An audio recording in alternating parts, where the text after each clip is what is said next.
Asante sana basi mwananchi. Basi endapo wazidi kunisikiza pale tunasema tuzungumzia mambo na EPL ha? Zaidi ya hiyo tuangezungumzia mambo na transfers hapa na pale. Kama nake nakwambia mambo yazidi kunoga, yazidi kukua zaidi ya mambo. Kwa maana yake nakwambia pale katika EPL je, timu yako unatarajia ifanye usaini gani hapa na pale? Kwa maana yake nakwambia Manchester United wako pale, wako mawindoni. Kama nake nakwambia wamekuwa na ligi, wamekuwa na msururu wa matokeo ambayo kabisa unasema hayaridhishi pale. Na hata sisi kama fans wa Manchester tunasema hayaridhishi kabisa. Kuzungumzia Arsenal, wanahitaji kusaini nani, kutia saini nani pale. Tukizungumzia Manchester City ambaye hawajakuwa na season mbaya, hawajakuwa na season nzuri, lakini wamekuwa pale katikati. Sijui itakuwa namna gani pale. Tukizungumzia Liverpool ambaye kabisa wamekuwa na ligi ambaye kabisa season ambaye kabisa imekuwa sawa kabisa.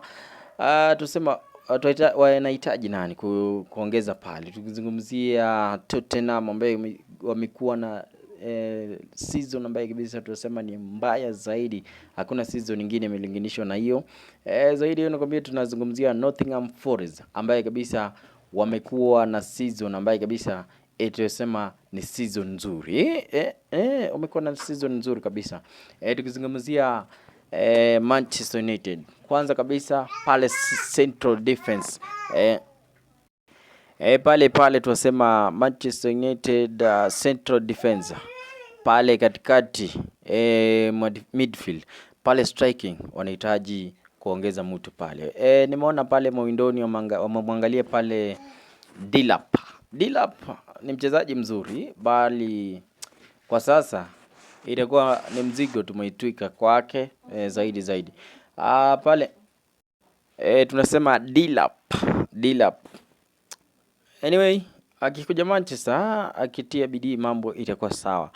Zaidi hiyo nakwambia tumpata Matheus Cunha, mchezaji ambaye kabisa tunasema ni zaidi ya mchezaji ambaye anajituma pale. Tumemwona pale Wolves, mambo imekuwa ngumu pale Wolves hapa na pale, ambaye watakuwa wanashushishwa daraja pale, lakini ameweza kuonyesha matukio ambaye kabisa tunasema ni mzuri pale akijituma katika timu ambaye haijakuwa mzuri sana. So hivyo tunasema Matheus Cunha ako sawa pale. Katika tukiweza kupata Ederson itakuwa sawa kabisa. Asante sana.